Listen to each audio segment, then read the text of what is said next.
అందరికీ praise the lord. ఈరోజు ఒక చిన్న ఎగ్జాంపుల్తో ఒక ఆధ్యాత్మికమైన పాఠాన్ని మనం నేర్చుకుందాము. తామర పువ్వు మనకందరికీ తెలుసు కదండి. తామర పువ్వు ఎక్కడ ఉంటుంది? కాలువల్లో, చెరువుల్లో మనకు కనిపిస్తూ ఉంటుంది.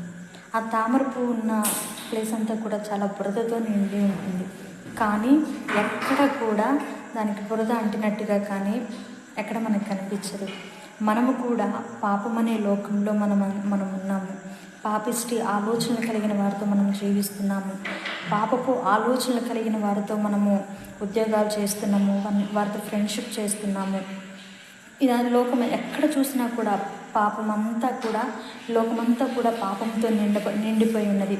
కాబట్టి మనము ఎలా జీవించాలని యేసుప్రభువు వారు కోరుకుంటున్నారు అంటే, నీవు నేను ఒక తామర పువ్వులాగా జీవించాలని.